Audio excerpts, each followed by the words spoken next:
pesakit dan tidak mempunyai khidmat pakar setiap hospital.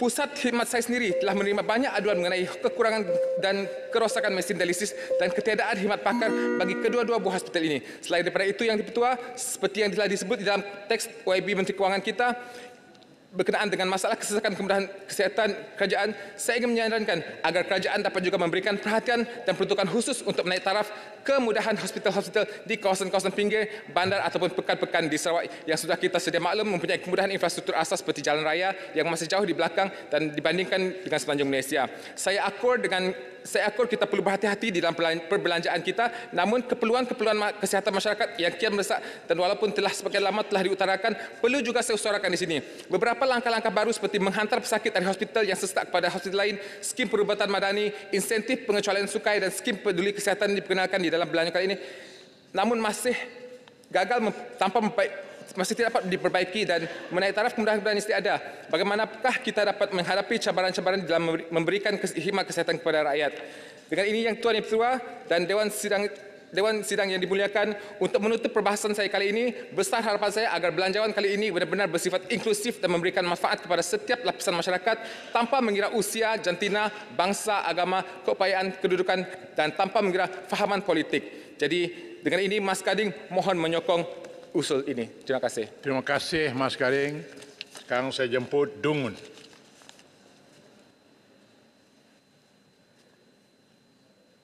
Bismillahirrahmanirrahim.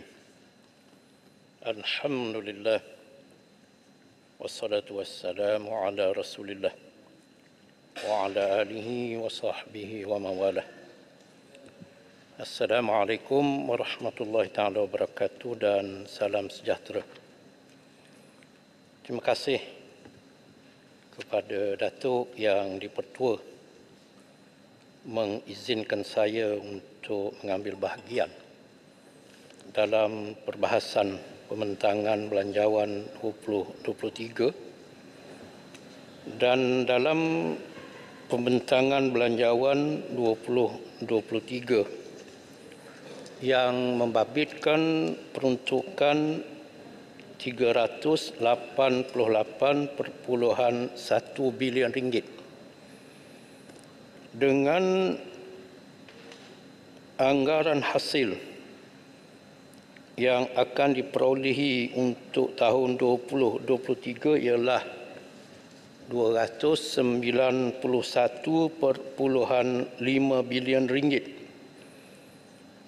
Jumlah perbelanjaan mengurus 289.1 bilion ringgit.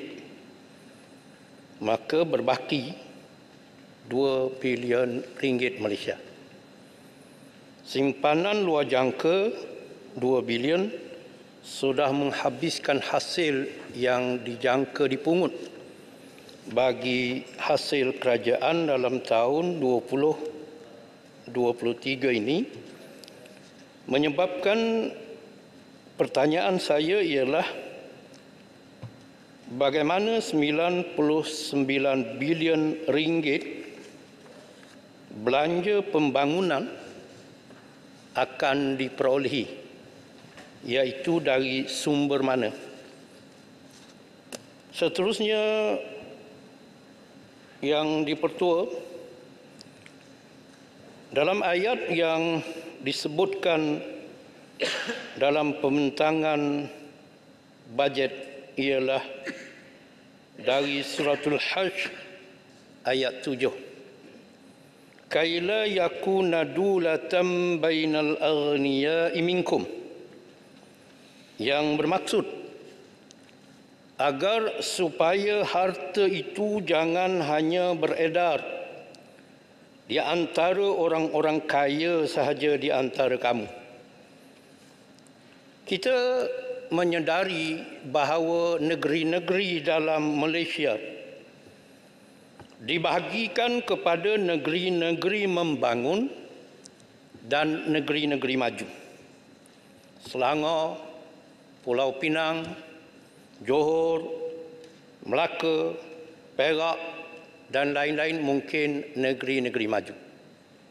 Negeri-negeri Pantai Timur, Pahang, Kelantan, Terengganu termasuk Kedah, Perlis dan mungkin di Sabah dan Sarawak, termasuk dalam negeri-negeri membangun.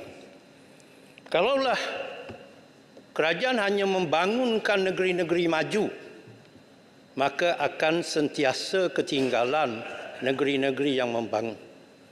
Sebab itu saya pohon untuk dilihat keperluan merapatkan jurang pembangunan negeri-negeri ini, supaya projek-projek yang boleh membangunkan negeri-negeri membangun, termasuk di antaranya ialah Pantai Timur, Kelantan, Terengganu, dilihat dalam usaha-usaha untuk merapatkan jurang pembangunan yang kalau hanya dimajukan negeri-negeri maju sahaja, maka tentulah jurangnya akan menjadi lebih besar dan lebih jauh di antara negeri-negeri yang ada.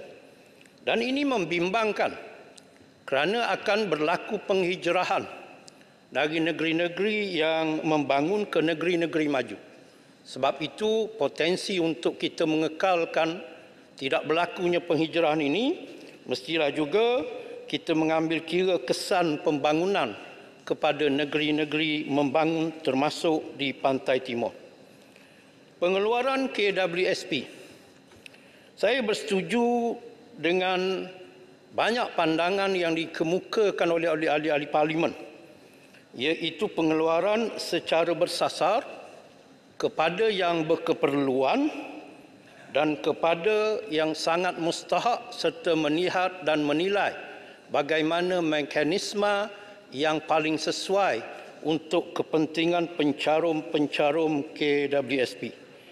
Tetapi saya juga ingin untuk mencadangkan supaya caruman RM500 Malaysia yang dicadangkan dalam bajet yang diberi kepada pencarum-pencarum KWSP supaya terus disalurkan ke dalam akaun mereka, tidak kepada caruman KWSP mereka.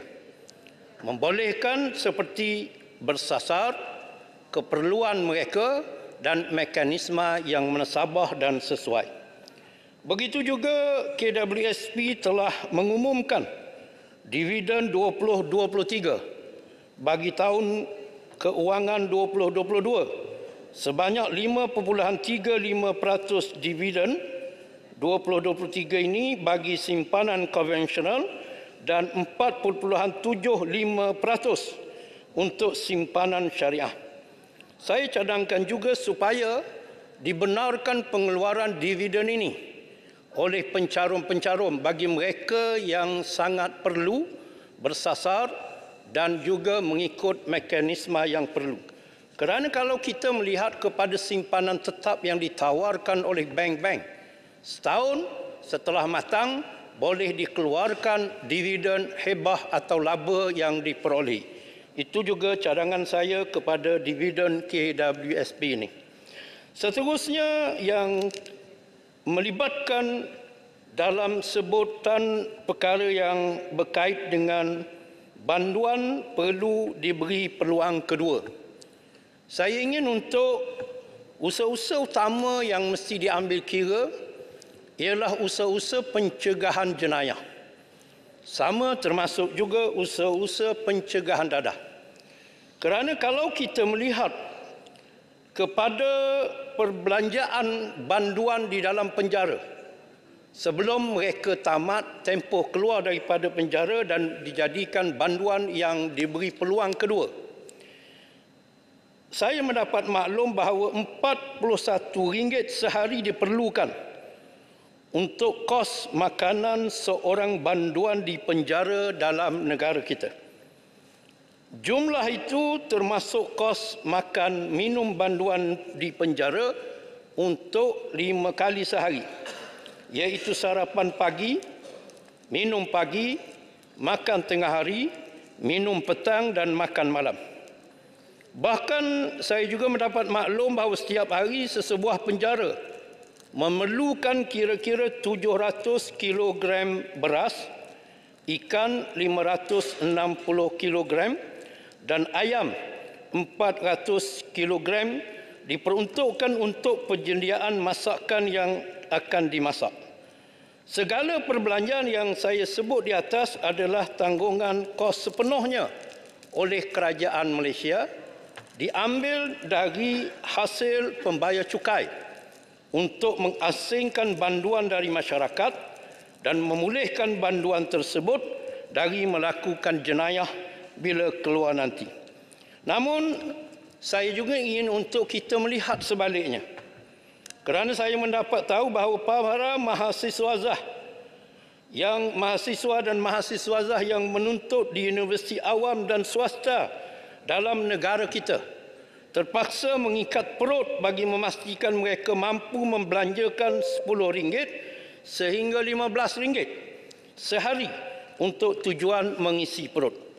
Oleh itu, ada yang menyebut jika ke pusat sehenti, yakni penjara, percuma.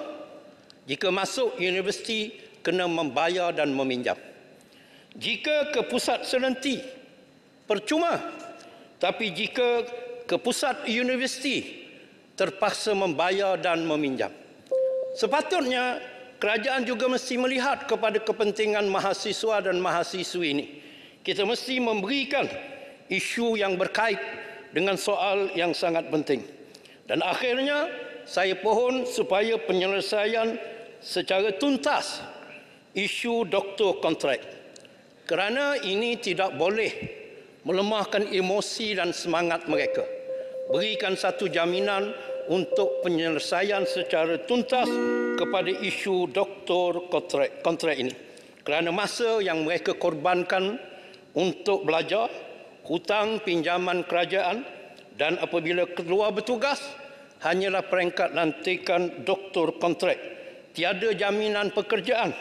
Bagaimana untuk terus hidup, membayar pinjaman dan juga komitmen-komitmen kehidupan yang lain, iaitu kenderaan, rumah, keluarga dan lain-lain. Saya pohon diberikan perhatian. Terima kasih Yang di-Pertua atas keizinan yang diberi. Saya mohon mencadang. Terima kasih Tungun. Jempol. Bismillahirrahmanirrahim. Assalamualaikum warahmatullahi wabarakatuh dan salam Malaysia Madani.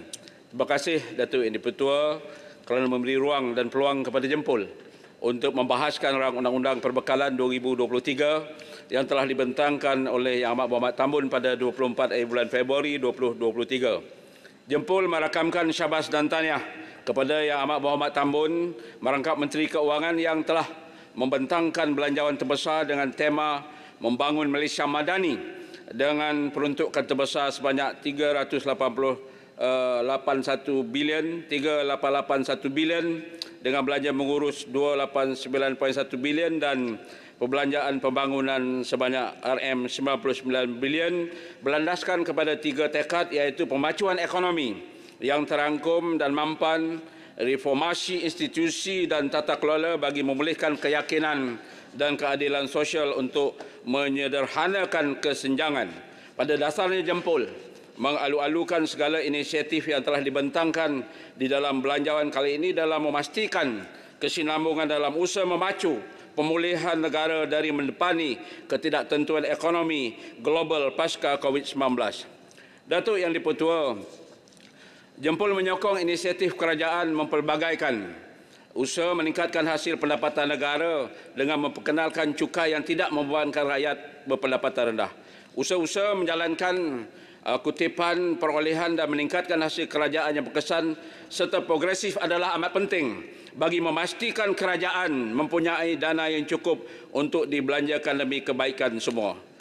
Datuk Yang di-Pertua, perusahaan mikro kecil dan sederhana di negara ini adalah penyumbang kepada KDNK negara kita sebanyak 37.4% dan ia juga merupakan penyumbang terbesar kepada ekonomi negara. Dalam belanjawan, pihak kerajaan telah memperuntukkan sebanyak RM732 juta kepada Kementerian Pembangunan Usahawan dan Koperasi untuk membangunkan sosioekonomi dan juga mengetengahkan usaha bagi membantu para usahawan dan koperasi. Dalam hal ini, Jempol berpandangan adalah amat penting pihak kerajaan memberi penekanan kepada kemudahan penjaja dan juga peniaga kecil. Jempol menyambut baik inisiatif menaik taraf, menambah bilangan dan kemudahan premis perniagaan khasnya di bawah MARA sebanyak RM5 juta ringgit. Di Jempol, pihak MARA daerah sedang mengusahakan premis perniagaan berkonsep terbuka, iaitu dipanggil Pangkin Jempol, yang menjadi one stop center tempat untuk perniagaan F&B dan pusat aktiviti berkumpulan belia untuk dikunjungi oleh orang ramai.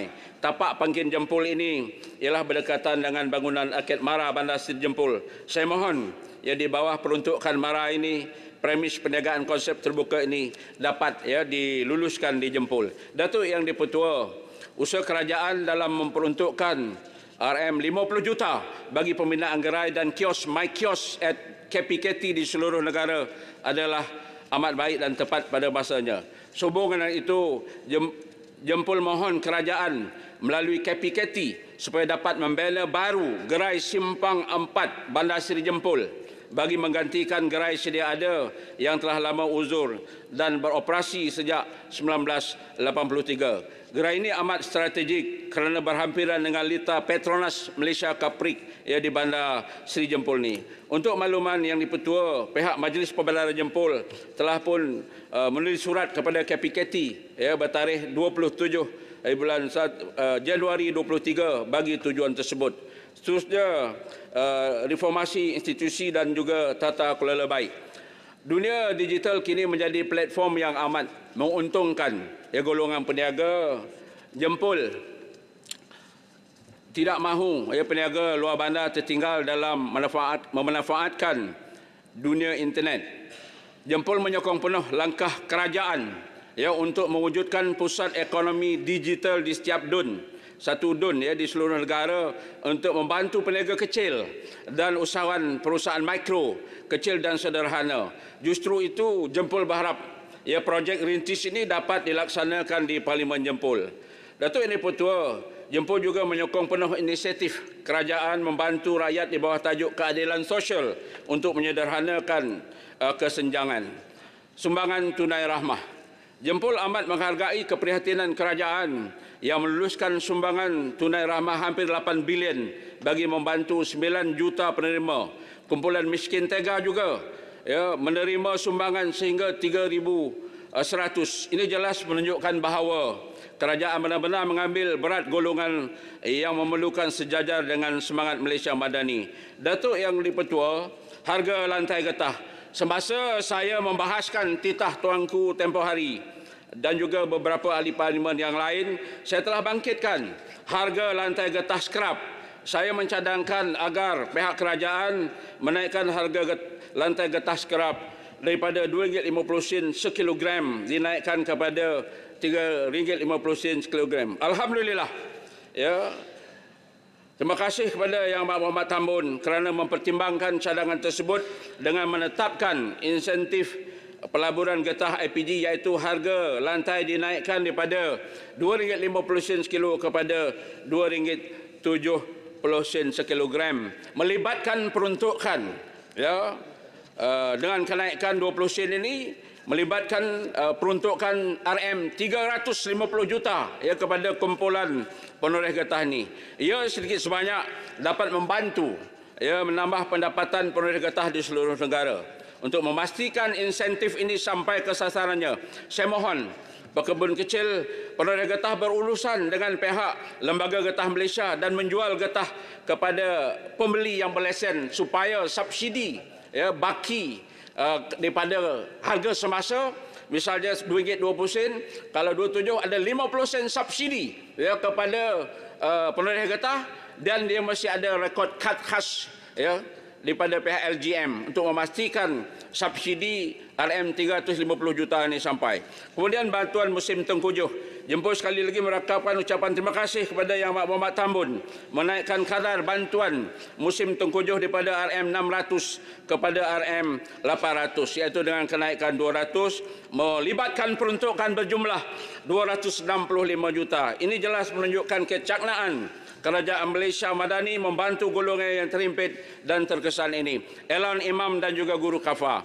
Berhubung dengan hal ehwal Islam, saya juga semasa membahaskan usul titah tuanku, ya, mencadangkan agar elan imam dinaikkan memandangkan keadaan kos sara hidup yang meningkat pada masa ini. Alhamdulillah, pihak kerajaan amat prihatin sekaligus dengan memberi sumbangan khas 600 RM600 kepada Imam Bilal, Tok Siak, guru kafah dan guru takmir dengan peruntukan RM40 juta dalam hal ini. Begitu juga elan guru kafah dinaikkan daripada 1,000 sebanyak 100 kepada 1,100 yang juga melibatkan peruntukan RM40 juta kepada guru-guru kafah. Bantuan khas keuangan Aidilfitri. Pihak kerajaan juga tidak melupakan penjawat awam dengan memberikan bantuan khas keuangan Aidilfitri sebanyak RM700 kepada semua penjawat awam grade 56 ke bawah, termasuk lantikan kontrak, dan juga bantuan khas keuangan Aidilfitri sebanyak RM300 kepada pesara kerajaan.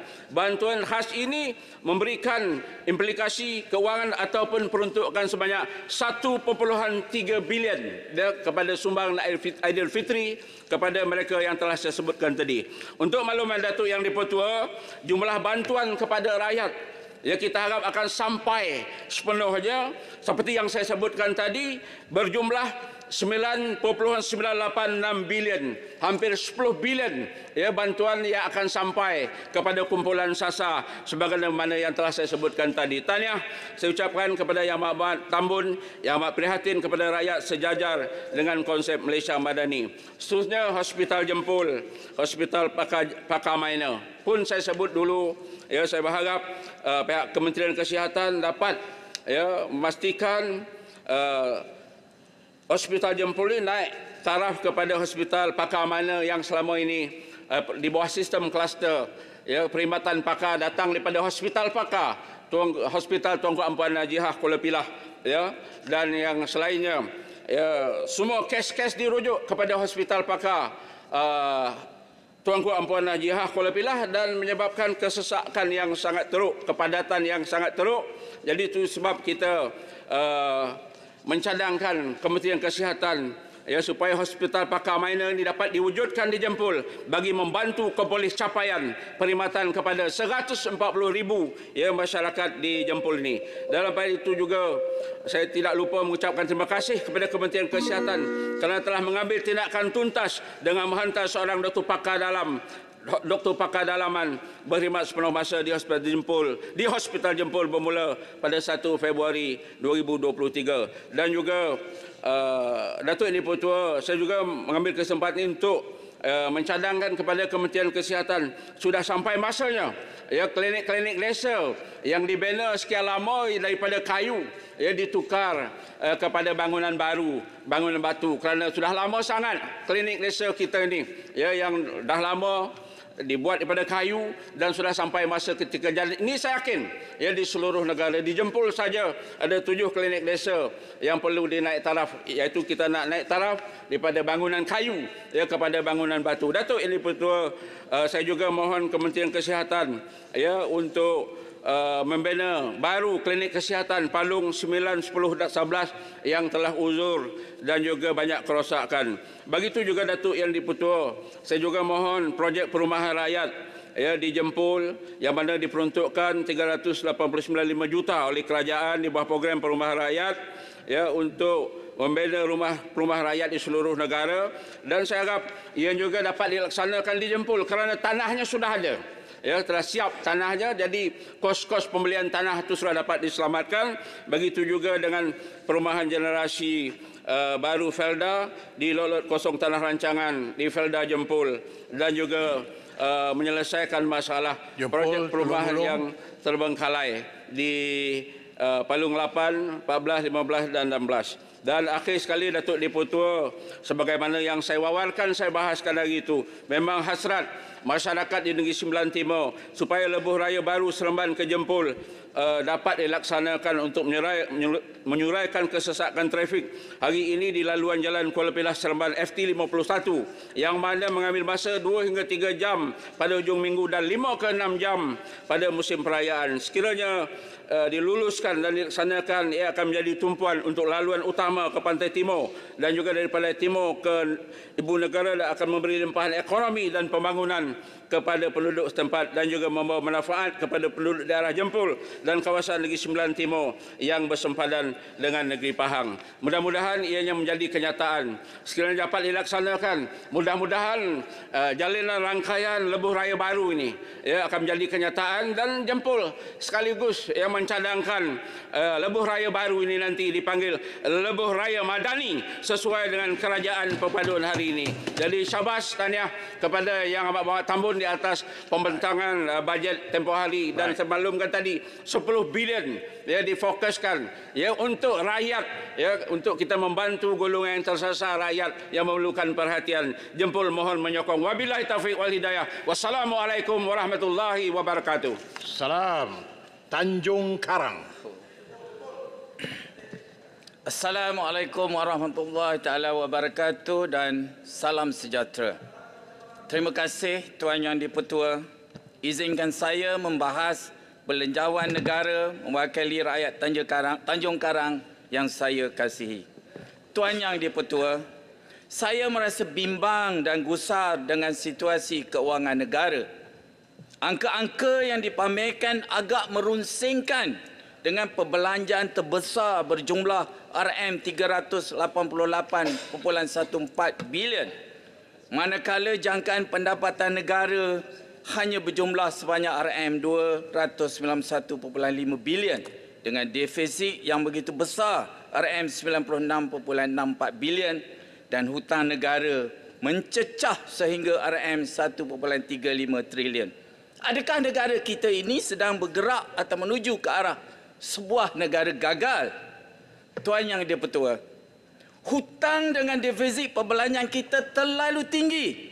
Tetapi kenapa tiada kempen-kempen madani untuk kita sama-sama berjimat cermat, ikat perut di samping berhati-hati di dalam belanja? Malah semua YB kita minta tambah belanja untuk kawasan masing-masing. Mungkin inikah helah yang amat berhormat Perdana Menteri kita mengenakan tambahan cukai barang-barang mewah sebagai isyarat untuk rakyat berjimat cermat. Tuan Yang di-Pertua, Tanjung Karang menyedari dan menginsafi akan cabaran-cabaran dan kekangan-kekangan keuangan negara. Namun, sektor kesihatan mesti terus diberi perhatian dan keutamaan dalam memastikan segala keperluan kesihatan awam dipenuhi. Tuan Yang di-Pertua, sistem perkhidmatan awam telah lama mengalami kekurangan pembiayaan yang begitu kronik yang mengakibatkan pelbagai isu-isu berbangkit serta gagal diselesaikan sejak sekian lama. Antaranya kekurangan kaki tangan, semakan semula gaji, infrastruktur yang tidak diselenggara, uzur malah daif statusnya. Dan peralatan-peralatan perubatan yang begitu usang malah sudah tidak boleh digunakan dan ada peralatan-peralatan yang jauh ketinggalan lebih 10 tahun ke belakang. Manifestasi yang sangat ketara adalah rakyat terpaksa menunggu begitu lama, berjam-jam untuk mendapatkan perkhidmatan di unit-unit kecemasan. Fenomena ini adalah sangat keterlaluan dan melampau. Tuan Yang di-Pertua, Tanjung Karang mencadangkan keanjalan sistem perkhidmatan di semua unit-unit kecemasan Kementerian Kesihatan Malaysia supaya keperluan doktor dan paramedik dapat ditambah dengan kadar segera apabila jumlah pesakit bertambah ramai, terutama pada waktu-waktu puncak.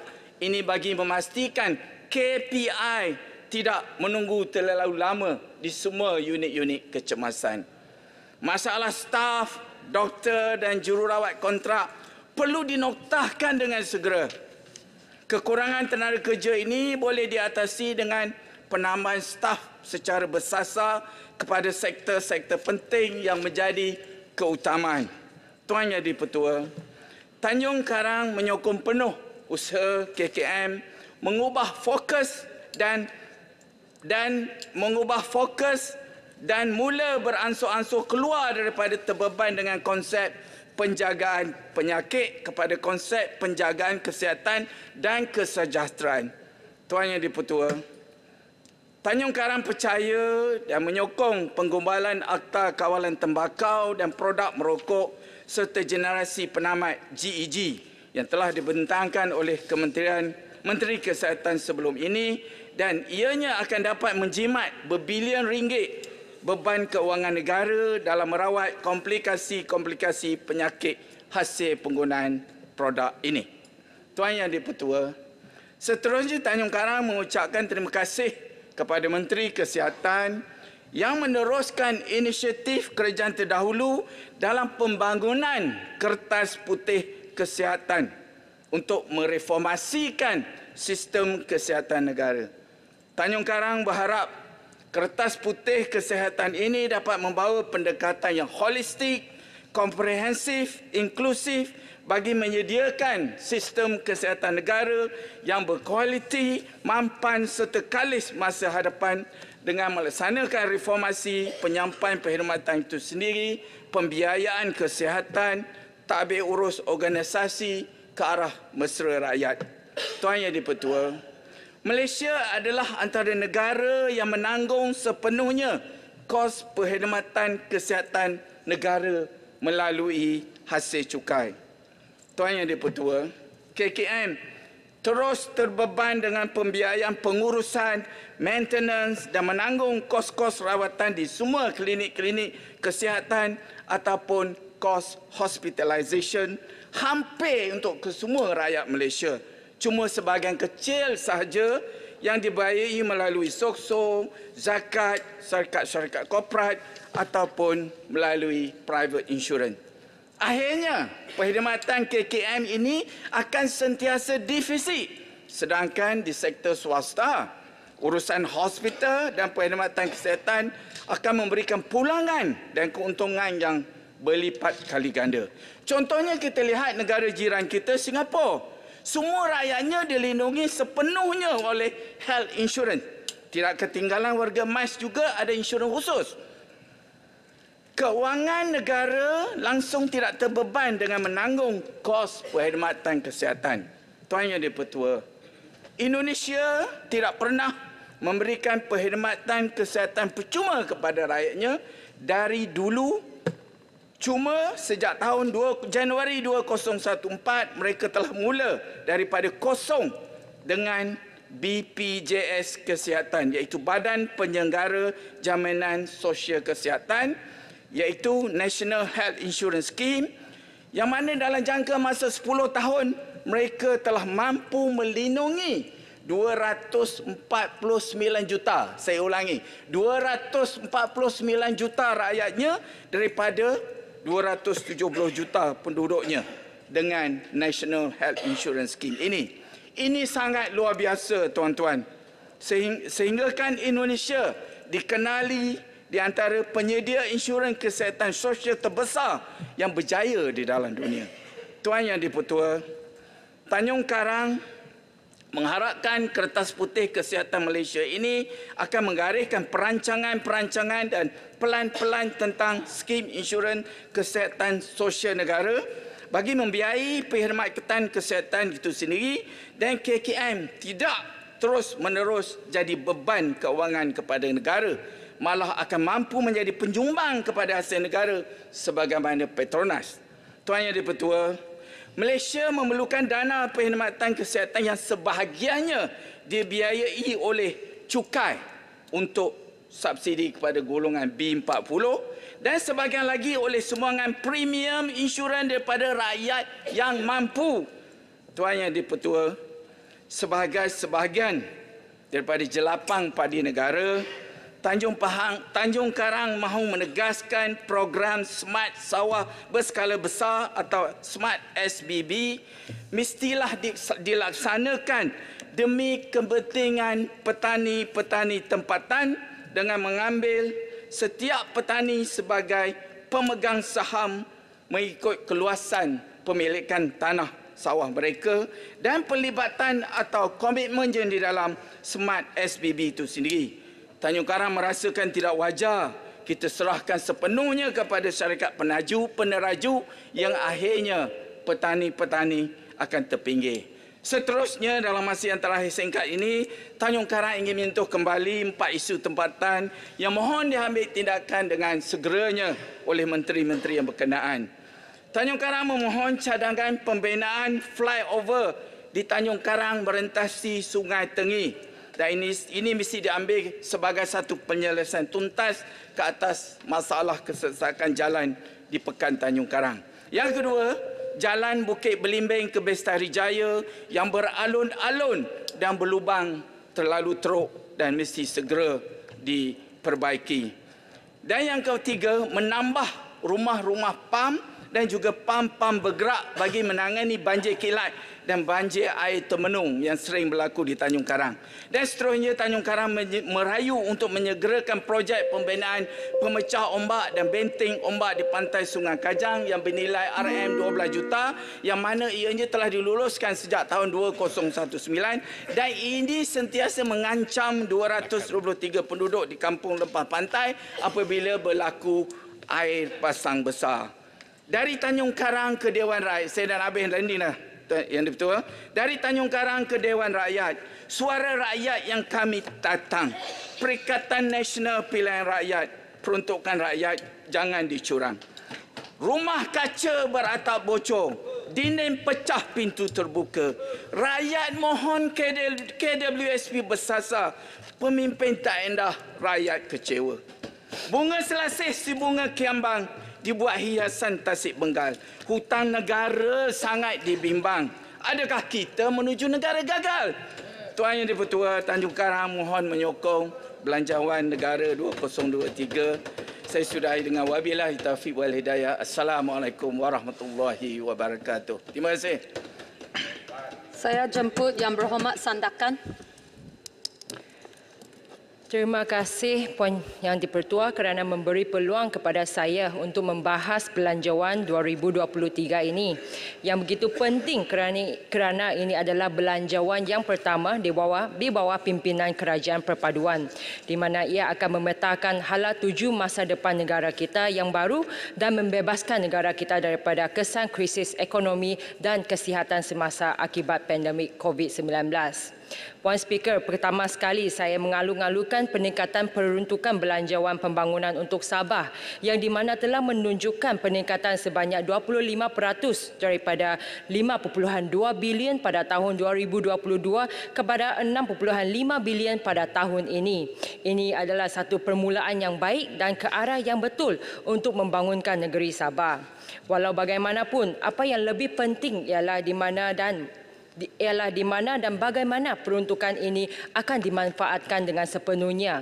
Kita sering mendengar bahawa hanya separuh daripada apa yang diperuntukkan kepada negeri yang telah disalurkan untuk projek pembangunan yang disasarkan. Justru saya ingin bertanya kepada Menteri Kewangan, apakah peratusan projek pembangunan yang berjaya dilaksanakan di Sabah dari bajet 2022. Saya juga menggesa agar kerajaan dapat tampil dengan mekanisme yang terbaik dalam memastikan semua anggaran yang diperuntukkan dapat digunakan dengan berkesan dan cekap di Sabah. Tahap desentralisasi yang lebih tinggi atau kaedah pentadbiran yang menurunkan kuasa daripada kerajaan pusat kepada kerajaan negeri dan tempatan amat diperlukan untuk menjayakan projek berimpak tinggi di kawasan seperti Parlimen Sandakan yang jauh daripada Putrajaya.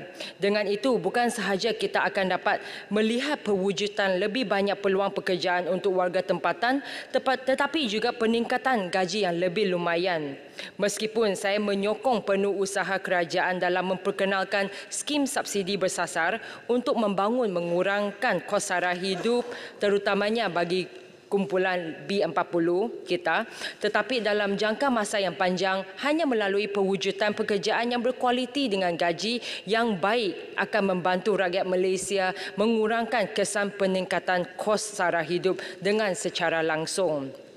Puan Speaker, saya ingin menekankan beberapa projek berimpak tinggi di Sabah yang sangat penting yang perlu dilaksanakan dan disiapkan dengan secepat mungkin. Saya bermula dengan menaik taraf Pelabuhan Sandakan sebagai hub Selat Makassar. Sebagai sebuah bandar kedua terbesar di Sabah, Sandakan amat bertuah dengan sumber asli yang banyak dan merupakan pengeluar minyak sawit mentah atau CPO utama. Pelabuhan Sandakan juga merupakan antara pelabuhan ekspor CPO terbesar di negeri ini. Sabah terletak secara strategik di tengah-tengah wilayah BIM niaga serta di sepanjang Selat Makassar, iaitu laluan perkapalan global penting yang melayari Oseania dan rantau Asia Utara. Dengan pelabuhan Sandakan berdekatan dengan China dan Asia Utara, pelabuhan Sandakan boleh mendorong Sandakan untuk menjadi pusat maritim utama di sepanjang Selat Makassar dengan memberikan perkhidmatan pemindahan kargo, kapal yang untuk menyalurkan bekalan minyak, pembaikan kapal dan perkhidmatan logistik serta perdagangan dan kewangan untuk berkembang, terutamanya antara wilayah BIM niaga dan juga begitu juga kepada Sulawesi dan Papua New Guinea. Puan Yang Dipertua, sebelum COVID-19, pelancongan merupakan salah satu penggerak terbesar pertumbuhan ekonomi di Sabah. Pada tahun 2019, Sabah telah mencatatkan kehadiran hampir 4.2 juta pelancong dengan anggaran pendapatan sebanyak 9.101 bilion. Jadi kami juga amat memerlukan pelan pemulihan pelancongan yang komprehensif supaya industri ini boleh bangkit semula. Selepas pemanjangan landasan kapal terbang Sandakan telah siap adalah sangat sesuai sekiranya ia dijadikan sebagai lapangan terbang antarabangsa kedua di Sabah dengan penerbangan langsung ke Singapura, Penang, Johor Bahru, malahan ke Hong Kong. Perhubungan udara yang lebih baik akan membantu mengembangkan lagi industri pelancongan kita. Ia juga akan membantu mengurangkan tambang penerbangan yang lebih tinggi antara Semenanjung dan Sabah.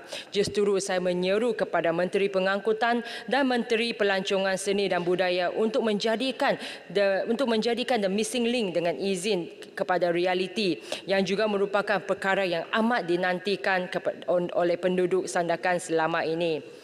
Selain itu, terdapat infrastruktur yang lain juga amat diperlukan di Sandakan, di mana semua projek ini memerlukan perhatian daripada Kerajaan Persekutuan. Ia akan memudahkan pertumbuhan perdagangan, pelancongan dan ekonomi di Sandakan. Sebagai contoh, UTC Sandakan ataupun jeti pelancongan yang lebih baik, terminal bas bersepadu Sandakan Central yang sudah lama tertangguh untuk dimulakan pengoperasinya, kampus tetap untuk sekolah seni di Sabah, di hub pendidikan Sandakan, bangunan blok baru untuk Hospital Duchess of Kent sebagai hospital pakar meja di Sabah dan juga menaik taraf sistem pembentungan yang lama atau usang di Bandar Sandakan. Bangunan-bangunan usang di Bandar Sandakan juga perlu diperbaharui. Tapak pelupusan sanitari yang sesuai untuk daerah Sandakan, jalan-jalan raya yang berlubang, lampu-lampu jalan yang tidak berfungsi dan sebagainya. Jadi saya memohon perhatian daripada semua menteri di dalam Kabinet Perpaduan yang terlibat. Puan Yang Dipertua, pasca COVID-19 telah mendorong negara kita ke arah tenaga hijau dan di mana ini akan dapat membantu Sabah yang masih menghadapi bekalan elektrik yang tidak stabil sejak bertahun-tahun lamanya dan menyebabkannya kekurangan pelaburan dari kedua-dua sektor awam dan swasta dalam penjanaan tenaga. Malah untuk pantai timur Sabah ketika ini kami sedang menghadapi margin reserve negatif sebanyak 30% untuk penjanaan elektrik. Kami juga sangat bergantung kepada bekalan elektrik dari grid Barat Timur Sabah. Saya percaya ini adalah masanya untuk memacu dalam peralihan ke penjanaan tenaga hijau. Sabah mempunyai potensi yang sangat luas dalam penjanaan tenaga melalui solar, biomas dan biogas untuk mengurangkan kebergantungannya kepada bahan api fosil. Infrastruktur yang lebih baik dan insentif kewangan juga perlu diberikan untuk memperkenalkan segmen baru ini. Jadi masa untuk kita meneroka dan membina penjanaan tenaga solar berskala besar di negeri ini untuk tenaga hijau bagi menjana perkalan elektrik di Sabah. Poin yang dipertua, era pasca COVID menyebabkan banyak perniagaan tradisional kita juga terjejas teruk semasa pandemik. Isu pengangguran juga khasnya amat membimbangkan di Sabah. Menurut statistik daripada Jabatan Perangkaan, dianggarkan kadar pengangguran kalangan belia di Sabah juga mencapai tinggi sehingga 20% susulan pemberhentian kerja dan penutupan perniagaan. Kita mengetahui kerajaan turut menyediakan 20 bilion dalam bentuk pinjaman kepada PKS dalam sektor bernilai tinggi menerusi syarikat jaminan pembiayaan perniagaan dan 10 bilion lagi pinjaman untuk PKS melalui Bank Negara Malaysia. Tetapi kemudahan pinjaman sahaja mungkin tidak mencukupi untuk membantu PKS. Kerajaan perlu membantu dari pelbagai aspek pembangunan serta menerusi program peningkatan kemahiran atau memperkasa kemahiran semula yang sedia ada untuk kalangan PKS ini. Saya juga amat teruja apabila saya tahu berkenaan pelan induk industri baru 2030 oleh kerajaan yang akan memacu hala tuju negara ke hadapan. Soalan saya adalah, apakah tumpuan kita dalam masa 5 hingga 10 tahun yang akan datang? Adakah ini akan berkisar kepada agro dan pertanian berteknologi tinggi untuk sekuriti bekalan makanan kita sendiri? Atau adakah ini berkaitan dengan sektor perbuatan automatik untuk memacu ekspor kita? Adakah pelan atau satu pelan induk ini juga akan bersesuaian dengan setiap negeri dan wilayah di negara kita? Apakah jenis industri yang harus kita fokuskan untuk setiap negeri seperti Sabah yang masih mempunyai infrastruktur yang kurang membangun tetapi yang mempunyai ruang tanah yang banyak?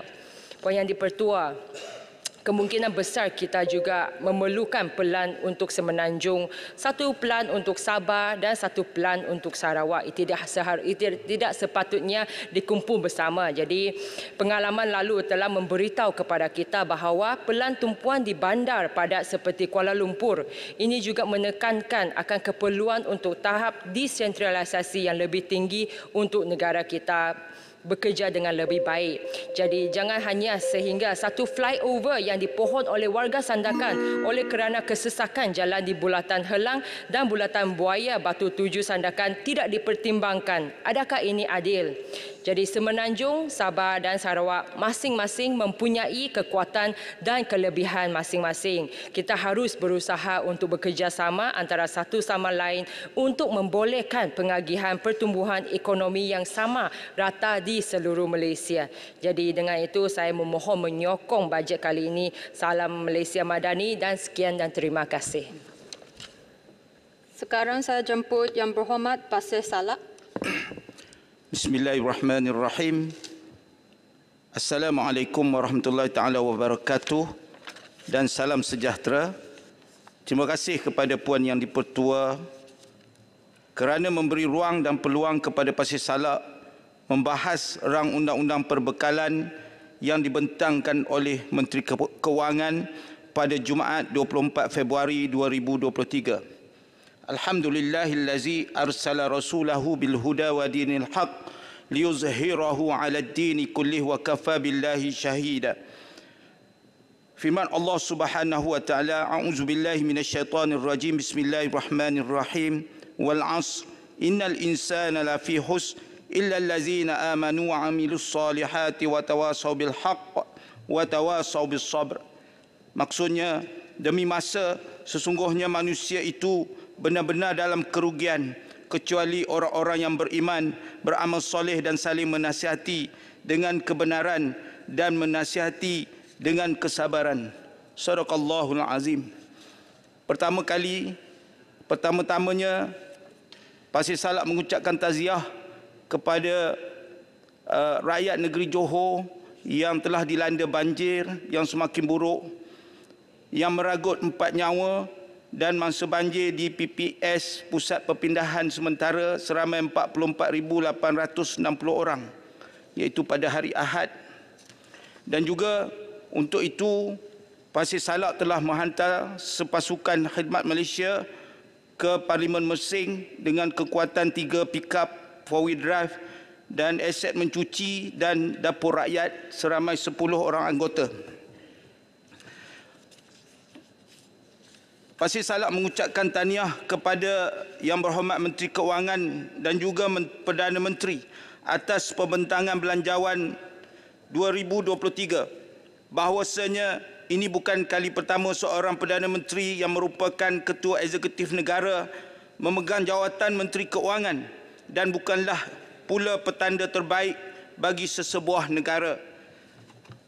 Sejarah Perdana Menteri yang memiliki kuasa mutlak tertinggi dalam hierarki perundangan Malaysia juga menjawat Menteri Keuangan ini bermula ketika zaman pemerintahan Perdana Menteri keempat, apabila beliau mengambil alih jawatan Menteri Keuangan pada tahun 2001 hingga 2003. Selanjutnya, Perdana Menteri kelima juga memegang kuasa ini pada tahun 2003 hingga 2008. Malah Perdana Menteri keenam turut memiliki kuasa ini dari 2009 hingga 2018. Persoalannya, adakah kuasa mutlak yang ada pada Perdana Menteri itu tidak cukup untuk mengawal rang undang-undang perbekalan? Atau adakah Perdana Menteri yang mengetuai kabinet itu sulit untuk mempercayai orang lain dalam kabinetnya? Saya percaya, Pasir Salak percaya dalam kalangan ahli kabinet yang bijaksana ada calon yang mempunyai kredibiliti untuk menjadi seorang Menteri Keuangan. Sekiranya berterusan, adakah monopoli kuasa sedemikian lebih baik untuk negara atau hanya menunjukkan wujudnya sistem tadbir urus yang kurang mantap? Pasir Salak ingin mengimbau nasihat Syekhul Islam Ibn Taymiyah rahimahullah, berkata, cinta kepada kepemimpinan atau jawatan merupakan sumber kejahatan dan kezaliman. Daripada Majmu' Fatawa, Rasulullah sallallahu alaihi wasallam bersabda, "Ma zibani ja'iani ursila fi ghanamin bi afsadalaha min hirsin mar'i 'alal mali wasyarafi lidinihi." Maksudnya, dua serigala yang lapar yang dilepas di tengah kumpulan kambing tidak lebih merosak dibandingkan dengan sifat rakus manusia terhadap harta dan kedudukan yang sangat merosak agamanya. Dalam hadis ini Rasulullah sallallahu alaihi wasallam mengkhabarkan bahawa ketamakan manusia terhadap harta dan jabatan pasti akan merosak agamanya. Ketamakan manusia kepada harta dan kepemimpinan akan membawa kepada kezaliman, kebohongan dan perbuatan keji, bahkan menghalalkan segala cara untuk mencapai tujuannya. Mudah-mudahan Allah memberikan kepada kita sifat qanaah, merasa cukup dan puas dengan apa yang Allah Azza wa Jalla berikan, yang dapat kita gunakan untuk melaksanakan ketaatan kepada Allah Subhanahu wa taala dan menjauhi larangannya. Tuan yang dipertua, puan yang dipertua,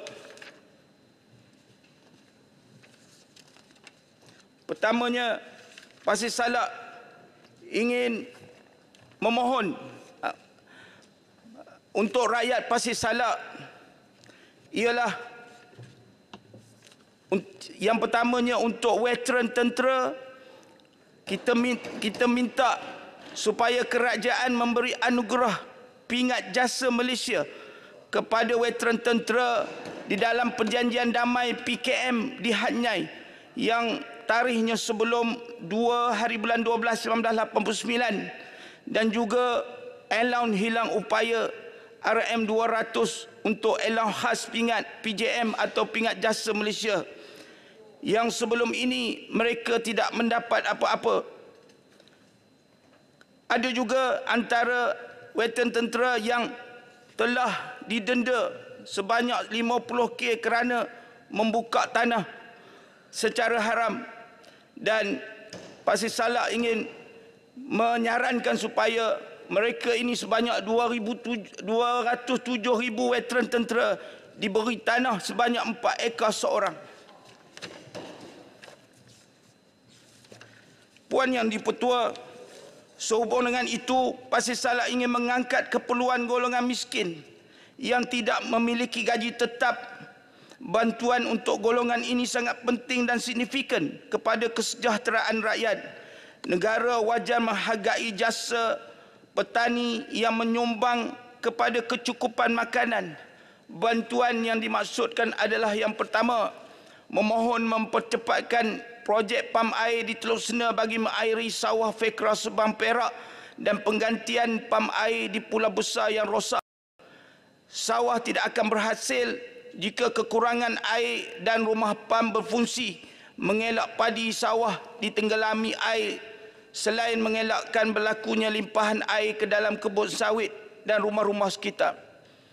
Yang kedua, memohon peruntukan pemulihan daripada kerajaan untuk pemeliharaan kompleks sejarah Pasir Salak. Sejarah yang berlaku di Pasir Salak adalah warisan kita. Warisan ini perlu dikekalkan supaya rohnya tersemat dalam hati rakyat, selain boleh menjana pendapatan penduduk sekitar daripada aktiviti pelancongan. Yang keempat, memohon peruntukan khas bagi kerja-kerja merendahkan aras sawah yang lebih tinggi dari aras saliran supaya air saliran dapat mengalir ke sawah. Masalah ini berlaku di Sungai Kerwin, Sungai Manik yang Pasir Salak sebutkan sebelum ini. Yang kelima, memohon menetapkan kadar perbezaan harga sawit di rem persendian dengan harga di kilang. Harga sawit di rem yang terdapat di sekitar kebun kecil jauh berbeza dengan harga di kilang. Pekebun kecil terpaksa menjual di rem walaupun harga jauh lebih rendah kerana masalah pengangkutan. Keadaan ini bukan sahaja berlaku di Pasir Salak, malah berlaku di seluruh negara juga. Kita sedar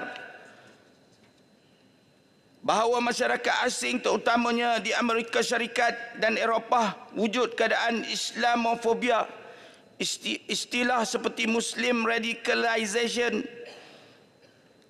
juga sering kali digunakan, namun Islamofobia masih menjadi istilah yang lebih popular dan ianya kini diterima pakai secara meluas di akhbar dan media elektronik yang lain. Tetapi sedarkah bahawa dalam negara kita juga wujud Islamofobia? Walaupun nampak kecil, jika dibiarkan dia akan menjadi barah. Kerana itu Pasir Salak memohon penjelasan apakah tindakan kerajaan dalam mengatasi masalah ini. Negara Malaysia yang berbilang kaum ini yang bakal meraihkan kemerdekaan yang ke-66 amatlah menyedihkan apabila berlaku konflik hubungan etnik. Kita hairan mengapa Islamofobia wujud di Malaysia walhal kita telah hidup secara harmoni sejak sekian lama. Atau adakah ia bermotifkan politik? Puan Yang di-Pertua, akhir sekali, Pasir Salak ingin mengingatkan diri Pasir Salak dan semua sahabat-sahabat ahli parlimen sekalian sabda Rasulullah sallallahu alaihi wasallam, sab'atun yuzilluhumullahu fi zillihi yauma la zilla illa zilluhu, al-imamul adil. Maksudnya 7 jenis manusia yang dinaungi Allah pada hari tiada tempat bernaung melainkan naungannya. Pertama ialah pemimpin yang adil. Betapa besarnya fadilat kepada sesiapa yang dapat menunaikan amanah kepimpinan mengikut perintah Allah Subhanahu Wa Taala sehingga mendapat kedudukan pertama untuk berada di bawah naungan Allah Subhanahu Wa Taala di padang mahsyar yang menakutkan kelak. Sekian, hanya Allah yang mengetahui lagi bijaksana. Wassalam. Saya jemput Yang Berhormat Sungai Siput. Terima kasih Puan Yang di-Pertua mengizinkan Sungai Siput mengambil bahagian perbahasan belanjawan 2023 peringkat dasar. Puan Yang di-Pertua, pada tanggal 4 Mac yang lalu, genap 100 hari Kerajaan Perpaduan dibentuk di bawah pimpinan Yang Amat Berhormat Ahli Parlimen Tambun. Sebaik saja mengambil alih tampuk pemerintahan negara, perkara utama yang diberi tumpuan adalah menyelamatkan negara dari kemelut hutang negara yang mencecah lebih 1 trilion dengan kadar bunga yang perlu dibayar adalah 46 bilion. Kedua, beliau beriltizam dan bertekad untuk membasmi miskin tegar. Pembentangan Belanjawan Negara 2023 Yang Amat Berhormat Perdana Menteri merangkap Menteri Kewangan bertemakan Malaysia Madani memenuhi aspirasi rakyat Malaysia secara keseluruhan. Saya menyambut baik usaha Perdana Menteri untuk merapatkan ketidaksamaan dan jurang sosial di kalangan rakyat Malaysia serta wilayah. Bajet 2023 mengutamakan kebajikan golongan miskin dan kelas menengah bawah untuk memberikan keadilan sosial supaya jurang pendapatan dapat dikecilkan. Di antara usaha yang telah dibentangkan oleh Yang Amat Berhormat Perdana Menteri adalah pembatalan status muflis. Hutang bawah RM50,000 dilepaskan serta-merta. Pengumuman ini memberikan sinaran dan rangsangan kepada rakyat yang diisytiar muflis. Ramai tenaga mahir dan peniaga berkandas kerana status muflis yang ada pada mereka. Kerajaan menyasarkan 130,000 rakyat dilepaskan daripada status muflis. Kerajaan akan meminda Akta Insolvensi 1967 supaya kes muflis dapat dilepaskan secara automatik dalam masa singkat melalui pindaan Akta Kebankrapan 1967 dan kaedah-kaedah kebankrapan 1969 oleh kerajaan telah memberikan sinaran baru serta pelindungan jaminan kepada mereka yang bankrupt. Puan Yang di-Pertua, kepimpinan dan pendirian Perdana Menteri untuk menyeragamkan ketidaksamaan masyarakat dapat dilihat dalam bajet 2023 melalui penyusunan pelarasan terhadap sistem percukaian sedia ada. Kerajaan telah bersetuju mulai tahun taksiran 2023 kadar cukai perusahaan mikro, kecil dan sederhana ke atas pendapatan bercukai bagi 150,000 pertama dikurangkan 2% daripada 17% kepada 15%. Pengurangan ini dapat memberikan penjimatan sehingga RM3,000 kepada setiap 150,000 pembayar cukai PMKS. Puan Yang di-Pertua, belanjawan baru-baru ini menyaksikan cukai pendapatan individu bagi kumpulan M40 diturunkan sebanyak 2%, manakala kadar cukai bagi mereka yang berpendapatan lebih 100,000 dinaikkan. Kutipan hasil cukai kerajaan akan meningkat 4% tahun ini. Ekoran kenaikan kadar cukai terhadap T20 sekiranya cukai barangan mewah dan program pengangkuhan secara sukarela merangkumi cukai langsung dan tidak langsung dilaksanakan. Pembentangan Belanjawan 2023 menarik perhatian saya kerana buat pertama kali saya melihat komitmen kerajaan yang untuk memperkasakan program pendidikan dan latihan teknikal dan vocasional TVET demi menampung keperluan industri utama di Malaysia. Kerajaan mengambil pendekatan yang luar biasa kali ini dalam TVET dengan membenarkan lebih daripada 50 pemain industri utama untuk mengambil alih sebahagian operasi institusi TVET melalui kolaborasi dengan institut TVET seperti College Community, Institut Kemahiran Belia Negara dan Institut Latihan Perindustrian untuk menyediakan program khusus bagi memenuhi keperluan industri. Datuk Puan Yang di-Pertua, cadangan penambahbaikan bajet 2023, golongan muflis yang dibebaskan daripada status muflis harus dibantu menceburkan diri dalam dunia perniagaan dan pekerjaan. Dasar dan polisi yang lebih menyokong diperlukan supaya majikan kementerian dan institusi kewangan boleh mengkikis stigma lama terhadap mereka. Ini penting untuk ekonomi atau menyokong kelangsungan kerjaya dan perniagaan golongan muflis. Puan Yang di-Pertua, seperti mana kita semua sedia maklum, latihan dan pembangunan kemahiran pekerja adalah aspek penting dalam strategi pembangunan tenaga kerja sesebuah negara yang membantu meningkatkan produktiviti dan kemahiran serta dalam memacu pertumbuhan ekonomi. Belanjawan 2021 misalnya, kerajaan telah memperuntukkan 4.9 bilion untuk pembangunan modal insan termasuk pembiayaan untuk program latihan dan pembangunan kemahiran pekerja. Bagaimanapun, bajet tahun ini diagihkan kepada pelbagai kementerian dan agensi. Walaupun pada hakikatnya kita mempunyai agensi utama yang bertanggungjawab dalam memperkasakan latihan dan peningkatan kemahiran pekerja, iaitu pembangunan sumber manusia di bawah Kementerian Sumber Manusia. Soalan saya, mengapakah begitu banyak agensi kerajaan menjalankan latihan dan peningkatan kemahiran pekerja sedangkan ia sepatutnya dipusatkan di bawah Kementerian Sumber Manusia dan diuruskan secara khusus oleh Pembangunan Sumber Manusia Berhad? Kedua, bagaimanakah kerajaan mengukur keberkesanan program atau inisiatif latihan dan bagaimana kerajaan memantau keberkesanan ini secara konsisten di semua kementerian dan agensi yang terlibat? Ketiga, terdapat banyak laporan mengenai perolehan berganda dan penyampaian latihan yang tidak konsisten serta jurulatih yang tidak berkualiti dan tidak mempunyai kredibiliti. Apakah langkah-langkah yang akan diambil kerajaan untuk menyelesaikan masalah ini dan mengelakkan penyalahgunaan dana latihan oleh pihak yang tidak bertanggungjawab?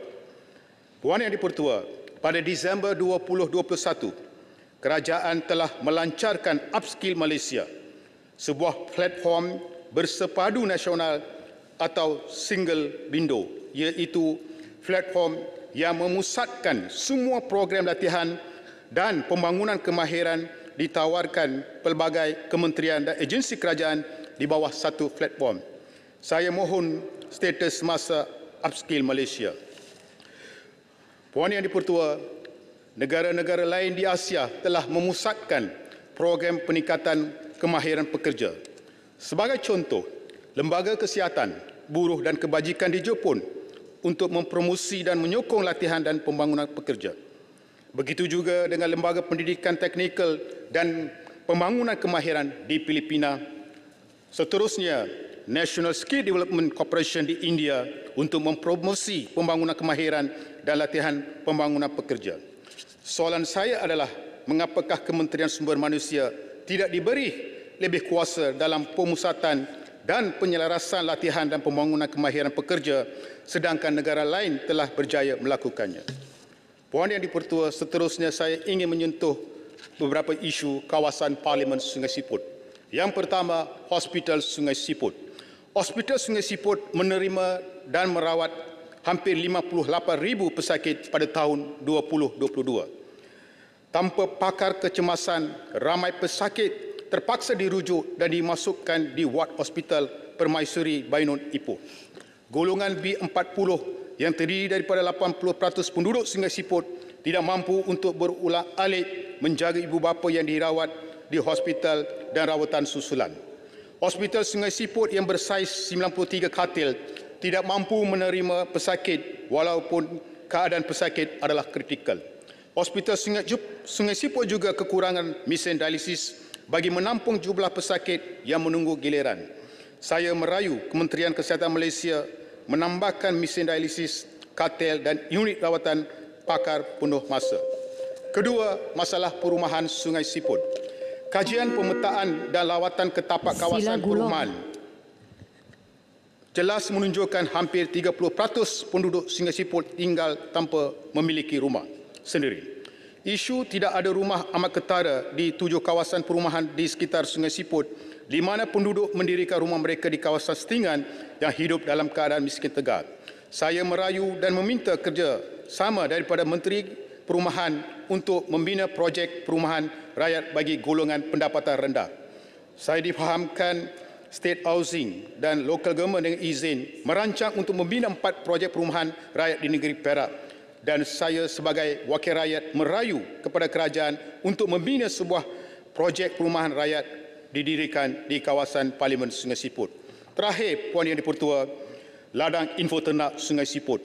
Ianya didirikan pada tahun 1972 dan ladang ternakan ini berperanan sebagai ladang contoh kepada komuniti ternakan yang baru. Di samping melatih komuniti di bidang ternakan dan pengeluaran makanan ternakan, adalah penting aktiviti ternakan di pusat ini boleh diperkembangkan ke tahap baru kerana keperluan makanan negara khususnya daging lembu dan kambing masing-masing adalah 25% dan 11% sahaja. Tinjauan am menunjukkan fasiliti di ladang ini kurang dibangunkan dengan sepenuhnya. Ladang ini memang ada track rekod kejayaan untuk membela rusa dan burung unta. Tinjauan menunjukkan jenis-jenis ternakan adalah amat sedikit di ladang ini berbanding dengan kemudahan-kemudahan yang sedia ada. Kementerian Pertanian boleh membuat lawatan dan mengkaji situasi semasa. Cadangan saya ialah ladang info ternak ini boleh digemblengkan dan dimartabatkan fungsinya dan dijadikan salah satu destinasi agroternakan utama di Perak dan Malaysia.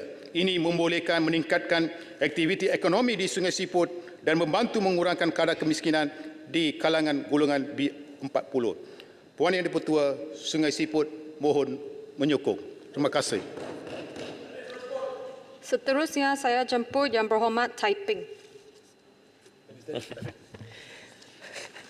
Terima kasih Puan Speaker kerana membenarkan saya untuk menyertai dalam perbahasan pada malam ini.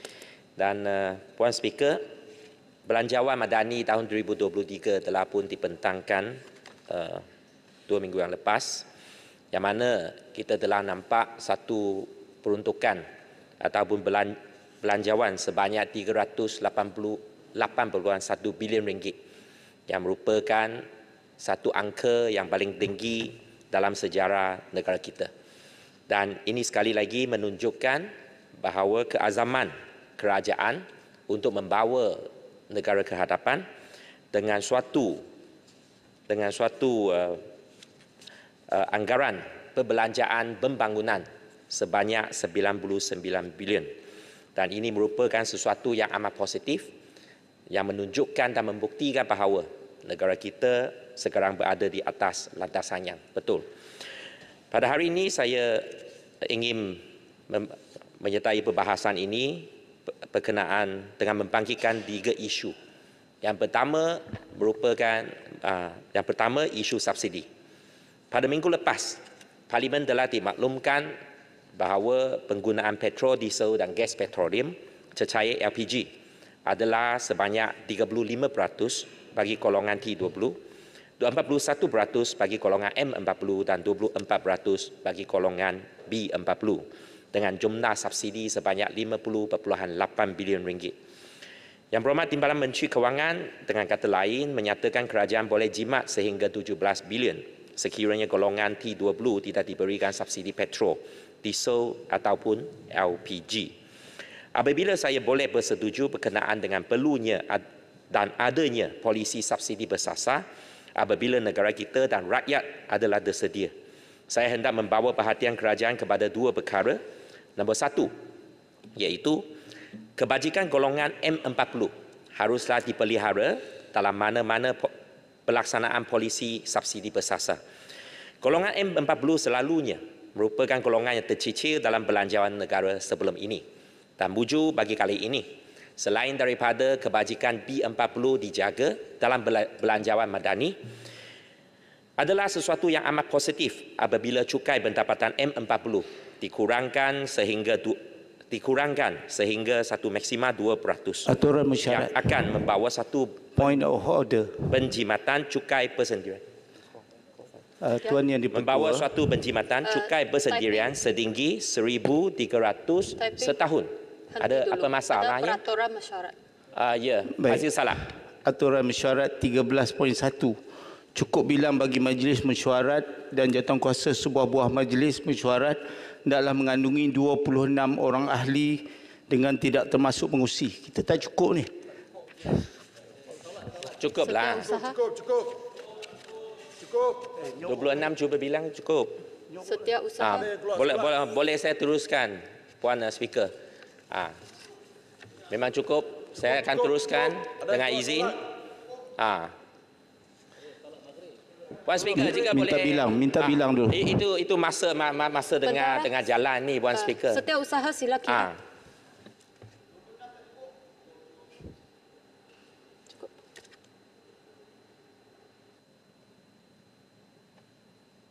Sila kira.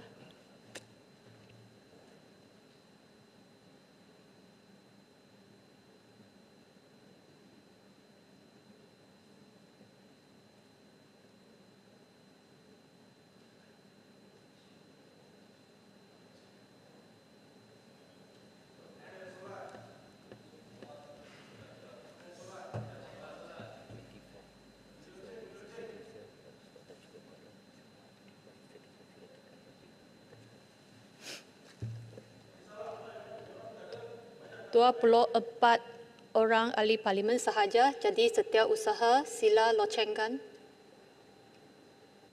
Tekan loceng. Menteri selalu penting mah.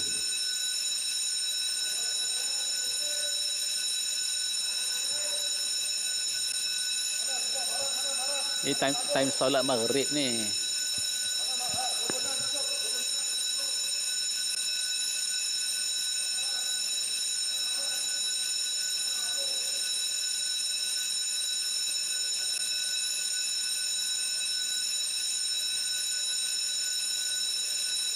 Speaker, ada yang ramai yang sedang bersolat. Tak patut pasti salat panggil quorum kerana ramai yang keluar untuk bersolat. Waktu solat. Jangan jadikan isu pasti salat. Tolong sensitif sikit. Sengaja nak buat. Jangan jadikan isu. Ramai yang telah keluar bersolat. Tolong.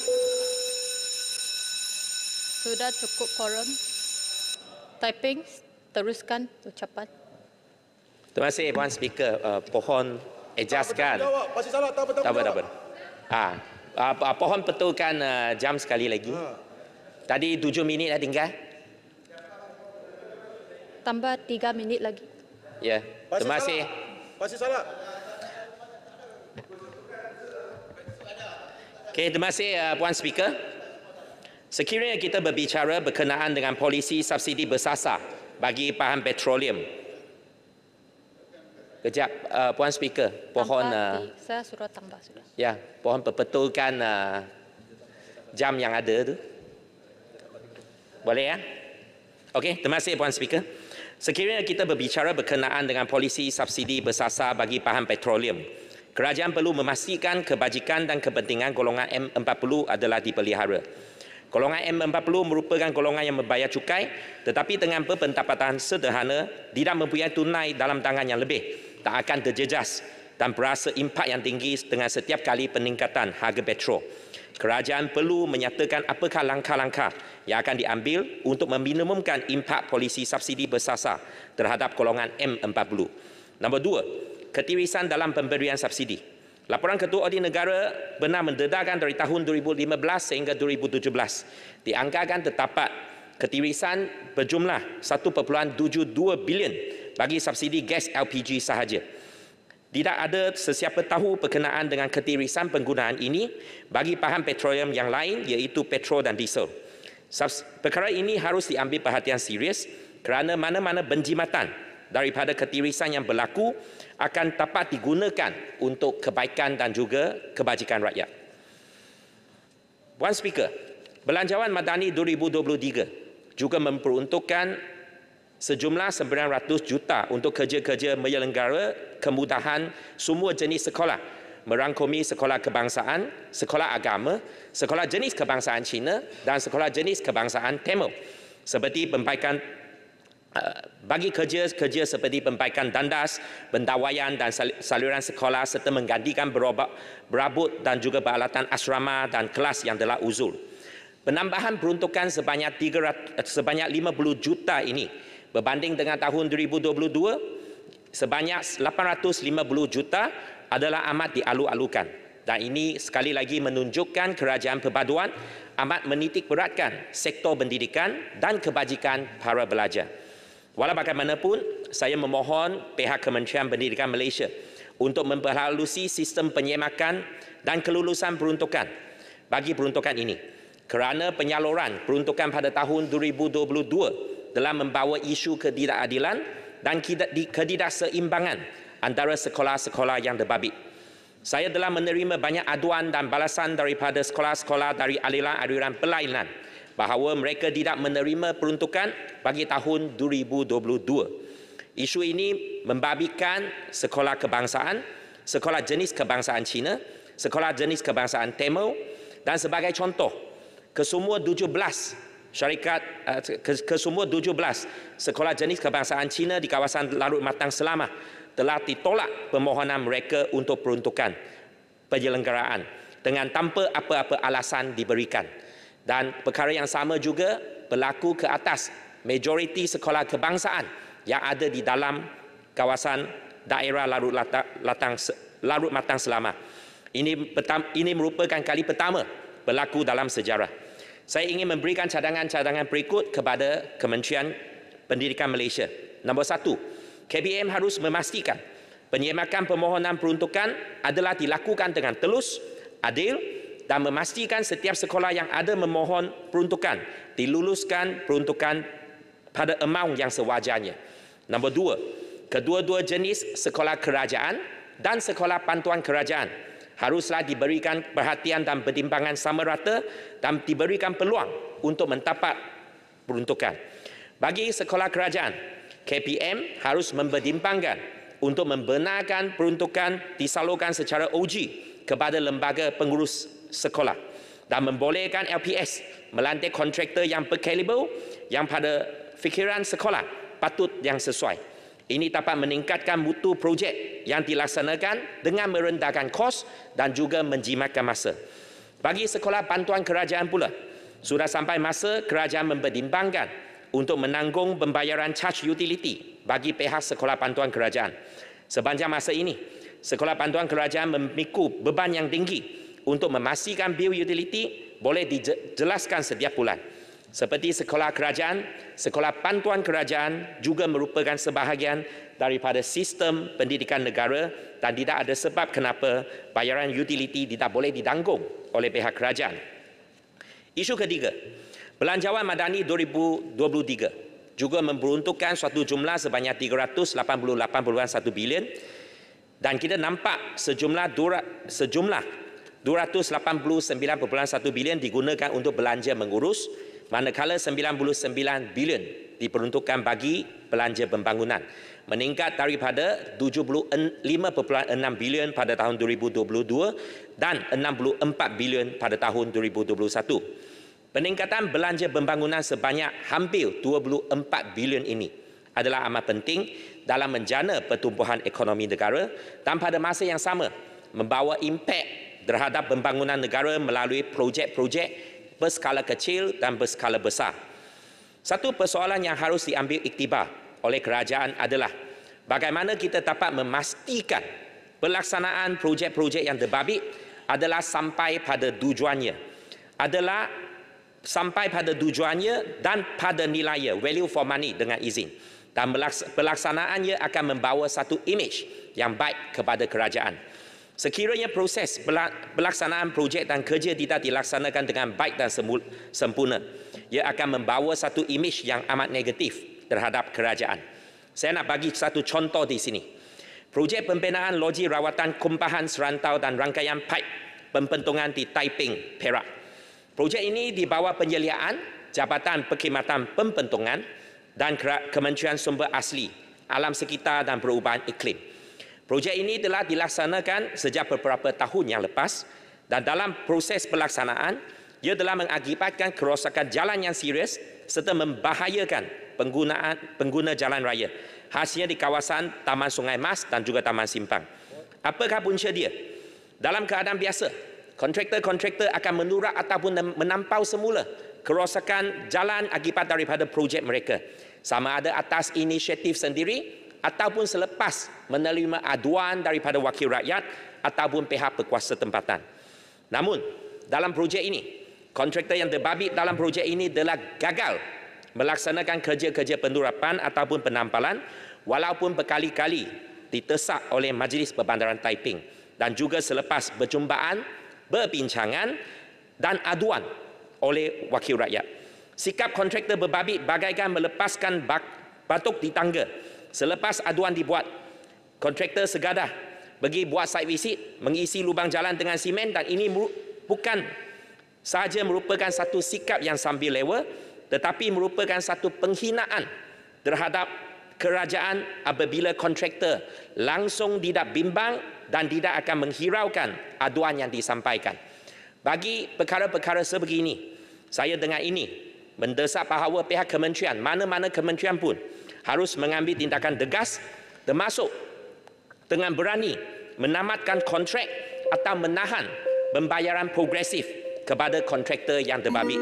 Dengan izin, we need to set the standard right. Maka dengan itu, Puan Speaker, apa yang penting bagi belanjawan yang ada di hadapan kita, kita mempunyai satu rancangan yang baik, kita mempunyai satu belanjawan yang baik. Dan apa yang penting dalam masa 8 bulan yang akan datang ini pada tahun 2023 adalah berkenaan dengan delivery ataupun pelaksanaan dan pencapaian yang akan diambil, yang akan dijalankan selepas ini. Dengan ini saya sekali lagi mengucapkan terima kasih kepada Puan Speaker yang memberikan peluang kepada saya, dan Taiping mohon menyokong. Terima kasih. Saya jemput Yang Berhormat Kanga. Mas Speaker, atas peraturan yang sama, peraturan 13, saya mohon peraturan Puan Timbalan Speaker memberi teguran kepada ahli Parlimen Pasir Salak yang sengaja membangkitkan isu korum ketika ramai yang sedang solat. Adakah ini tabiat ahli Parlimen Perikatan Nasional? Ketika ramai yang sedang bersolat, beliau panggil korum. Ini dilakukan dengan sengaja. So, saya minta beliau diberi teguran dan amaran keras supaya tidak mengulangi perkara ini. Saya setuju, Puan Yang Dipertua. Saya pun sekarang nak pergi solat pun saya tak tahu sama ada kita akan cukup korum atau tidak. Jadi saya rasa janganlah buat perkara macam ni. Kita tahu kenapa tak cukup, nampak macam tak ramai tadi sebab orang pergi solat. Jadi saya harap kita janganlah menyusahkan orang lain semasa waktu maghrib ni. Points taken. Kelakuan yang tidak sepatutnya dilakukan. Celutong, cukup. Okay. Yang Dipertua, saya nak bagi penjelasan sikit. Yang solat tu solatlah. Tapi yang bukan Islam yang tak solat tu yang sepatutnya masuk dalam dewan. Cukup, cukup. Saya jemput Yang Berhormat Kanga.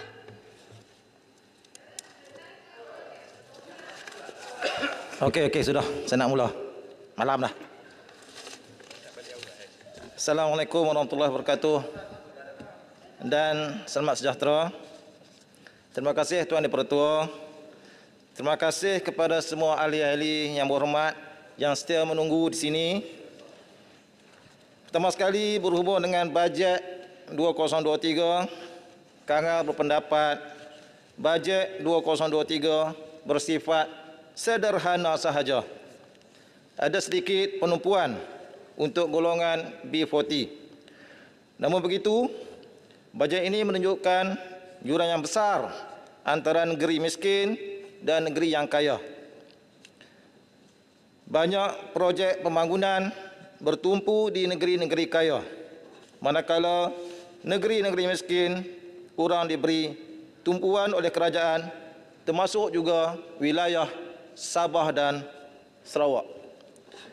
Tuan Yang Dipertua, isu pertama yang saya bangkitkan ialah hala tuju penjaja kecil. Golongan penjaja kecil atau usahawan mikro amat perlu diberikan perhatian oleh kerajaan bagi mewujudkan masyarakat usahawan yang mantap dari segi ekonomi dan sosial. Kanga sedar pelbagai bantuan telah diberikan oleh kerajaan, namun golongan penjajah kecil masih berada di takuk yang sama, bahkan ekonomi mereka makin merosot, apatah lagi dibayangi oleh kenaikan harga barang yang semakin tidak terkawal kini. Golongan ini sering tertekan dengan kerenah birokrasi melalui aktiviti penguatkuasaan undang-undang serta peraturan yang tidak masuk akal. Suka atau tidak, untung atau tidak, golongan penjajah tetap perlu menjalankan perniagaan mereka. Bagi mereka, terdapat dua kos utama yang perlu dikeluarkan, iaitu kos untuk menjalankan perniagaan dan kos untuk meneruskan kelangsungan hidup. Oleh itu, jika kosnya tinggi tetapi untungnya sedikit, bagaimanakah mereka ingin terus menjalankan perniagaan? Agensi-agensi kerajaan dan pihak berkuasa tempatan seperti Majlis Perbandaran, Jabatan Kesihatan dan lain-lain yang sewaktu dengannya sering bertindak ke atas golongan penjajah kecil dengan pelbagai peraturan, pelbagai bayaran, pelbagai lesen, pelbagai saman, sehingga sanggup merampas barang-barang perniagaan mereka demi mencapai KPI masing-masing. Sehubungan dengan itu, satu konklusi perlu dibincangkan agar golongan penjajah kecil dibantu secara berterusan tanpa diganggu aktiviti penguatkuasaan agensi kerajaan dan pihak berkuasa tempatan seperti yang telah dijelaskan tadi. Berilah mereka peluang untuk berniaga, untuk mendapatkan keuntungan. Berilah mereka peluang untuk bernafas sebelum mengenakan pelbagai tindakan yang boleh menjejaskan perniagaan kecil mereka. Tuan Yang di-Pertua, isu yang kedua, ini berkaitannya dengan isu pendidikan. Pendidikan sukan di sekolah PPKI. Perlis beruntung kerana berjaya melahirkan dua orang atlet PPKI, iaitu Datuk Abdul Latif Romli, acara lompat jauh T20, dan Muhammad Rizwan Muhammad Fuzi bagi acara 100 meter T35-36. Mereka telah mengharumkan nama negara di persada antarabangsa. Persoalannya di sini, ramai murid PPKI yang berbakat terutamanya dalam bidang sukan, tetapi bakat mereka terbantut disebabkan kurangnya guru sukan yang berkebolehan di sekolah. Bakat-bakat murid PPKI ini tidak dicungkil sepenuhnya kerana kurangnya tenaga pengajar yang berkebolehan. Saranan saya, Kementerian Pendidikan perlu berusaha menambahkan pengetahuan sukan kepada guru-guru PPKI sedia ada. Contohnya, melalui kursus intensif sukan semasa perkhidmatan. Kementerian Pendidikan juga boleh membawa masuk lebih banyak guru sukan ke sekolah ataupun ke bidang PPKI. Saranan ini perlu diberikan perhatian agar murid-murid PPKI lebih terdedah kepada bidang sukan yang khusus. Jadi kalau kita tengok balik untuk kejuaraan peringkat dunia, Malaysia begitu mudah mendapat pingat emas. Begitu mudah untuk mendapatkan pingat emas bertaraf dunia. Kalau untuk atlet senior, berlatih 5 tahun pun susah nak menang pingat emas 100 meter peringkat dunia. Satu lagi isu berkaitan dengan pendidikan adalah berkaitan dengan pelajar tercicir. Ini banyak dijelaskan oleh rakan-rakan. Jadi Kangang mencadangkan supaya perluaskan TVET di sekolah menengah bagi memberi ruang kemahiran kepada mereka. Kalau boleh, tingkatan 1 dah start TVET. Kalau tak mampu tingkatan 1, kita mulakan tingkatan 4 tetapi secara meluas. Bukan setakat satu kelas tapi lebih banyak kelas. Bagi membolehkan mereka tidak pergi ke tempat-tempat lain ataupun tidur di dalam kelas. Isu keempat, Tuan Di-Pertua dan rakan-rakan YB, isu memperkasakan NFDP dalam KBS. Mohon Kementerian Belia dan Sukan memperkasakan program pembangunan bola sepak kebangsaan ataupun lebih dikenali sebagai NFDP, National Football Development Program, yang nampaknya semakin hari semakin malap dari segi perlaksanaannya. Mungkin ada berlaku sedikit keterisan atau pihak yang dilantik perlu memastikan pelaksanaan program ini berjalan lancar dan dana yang diperuntukkan sampai ke sasaran. Ada sebab saya kata begitu. Jika dilihat perkembangan NFDP pada hari ini 2022 ataupun 2023, banyak pusat-pusat latihan AT, Akademi Tunas ataupun PLD, pusat latihan daerah, sudah mula kekurangan fasiliti sukan, terutamanya bola, bib dan sebagainya. Jadi NFDP merupakan satu program bangunan yang diasaskan oleh KJ, Khairy Jamaluddin, semua orang kena ada, sewaktu beliau menjadi Menteri Belia dan Sukan. Kita tak kisahlah KJ ke siapa, tapi yang penting program ini baik untuk pembangunan negara. Jadi kalau kita lihat balik, inilah program yang terbaik pernah dilakukan oleh Kementerian Belia dan Sukan dalam membangunkan bola sepak di Malaysia. Jadi saranan saya, program ini perlu dikembangkan hingga ke kawasan luar bandar, hingga ke sekolah-sekolah di luar bandar, terutamanya di Sabah dan Sarawak. Saya ingat Sabah dan Sarawak pun ada 4 pusat PLD. Sabah 4, Sarawak 4 kalau saya tak salah. Patutnya Sabah Sarawak itu lagi banyak, manakala dia bukan merupakan negeri. Sabah Sarawak merupakan satu wilayah di Malaysia. Isu seterusnya, ini isu tempatan pembangunan Kuala Perlis sebagai jeti persinggahan pelancong. Ini untuk Motek. Orang Motek ada di sini. Jadi beralih kepada pelancongan di Perlis, Perlis merupakan destinasi baru pelancong tempatan selepas berakhirnya era COVID-19. Hingga Ogos 2022, Perlis merekodkan 1.3 juta pelancong ke negeri kecil ini. Jadi mohon kerajaan tidak terlepas pandang hal ini kerana banyak tempat di Perlis yang boleh dimajukan sebagai destinasi pelancongan. Umum mengetahui Kuala Perlis merupakan lokasi penghubung antara Perlis dengan Langkawi. Namun selain itu banyak tempat di Kuala Perlis yang boleh dimajukan. Sebagai contoh, kawasan pantai Pulau Ketam, Kuala Perlis. Jalan raya sepanjang 2 km saja, tak banyak, 2 km di pesisir pantai Pulau Ketam boleh dimajukan dengan mewujudkan waterfront sebagai destinasi lepak santai di Kuala Perlis. Golongan B40 juga akan turut mendapat manfaat jika kawasan ini berjaya dimajukan. Penduduk sekitar akan dapat menambahkan pendapatan dan peluang pekerjaan semakin bertambah. Sikit lagi lah. Minta 2 minit. 1 minit. Okey, terima kasih. Jadi Pulau Ketam hanyalah sebagai contoh yang cuba diketahkan.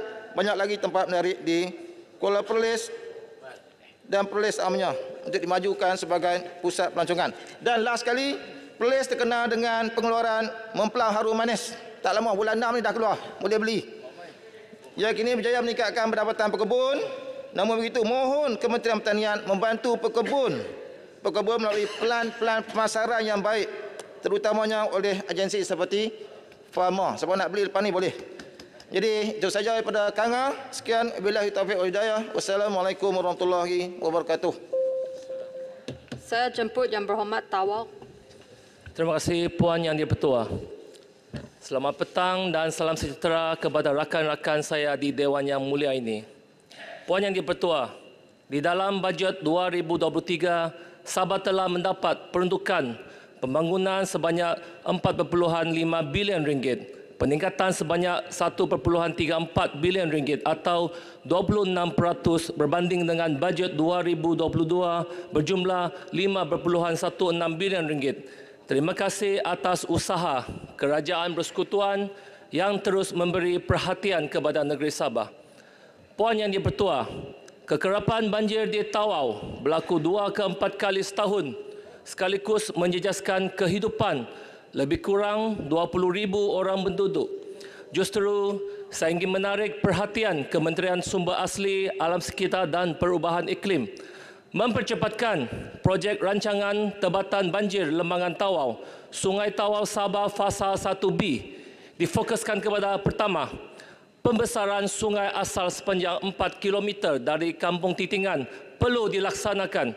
Keadaan sekarang besar di hulu sungai 20 meter dan di hilir sungai hanya 7 meter, menyebabkan air sungai tersekat dan melimpah keluar. Ini kerana hanya projek 1A di Kuala dibesarkan, selebihnya tidak lagi dibesarkan. Tolonglah jangan buat projek separuh jalan yang menyusahkan rakyat. Kedua, selepas sungai dibesarkan, kunci air atau tidal gate dengan izin automatik perlu dipasang untuk mengurangi risiko banjir berlaku.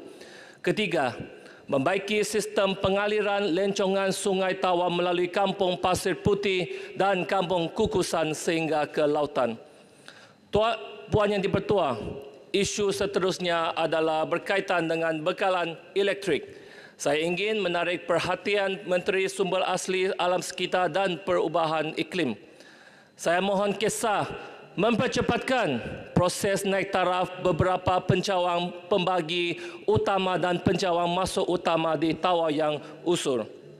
Puan Yang di-Pertua, Tawau masih dengan isu bekalan air bersih di beberapa tempat Kampung Jawa Kongsi 10, Kampung Padang 6, Kampung Ranggu, Kampung Wakuba, Kampung Gading serta Taman Sri Indah. Mohon kisah perlu menambah atau menaik taraf loji air di Tawau, terutamanya loji rawatan air cinta mata. Puan Yang di-Pertua, bayangkanlah memandu kereta di Tawau 1 kilometer, 1 kilometer berjalanan mahu 1 jam untuk menghadap kesesakan lalu lintas. KKR dan JKR perlu membina jenjang 4 di Jalan Kuara dan Jalan Apas bagi mengatasi masalah kesesakan lalu lintas ini. Puan Yang di-Pertua, di KL banyak lampu terang, sampai pokok pun diletak lampu terang, tetapi jalan-jalan bersekutuan di Tawau dan Sabah gelap. Ada lampu pun yang rosak dan tidak menyala. Satu persoalan saya kepada JKR, kenapa ambil alih kerja-kerja penyelenggaraan lampu jalan di Tawau dari Majlis Pembadaran Tawau, sedangkan kamu belum ada lagi tambahan bajet untuk hal ini?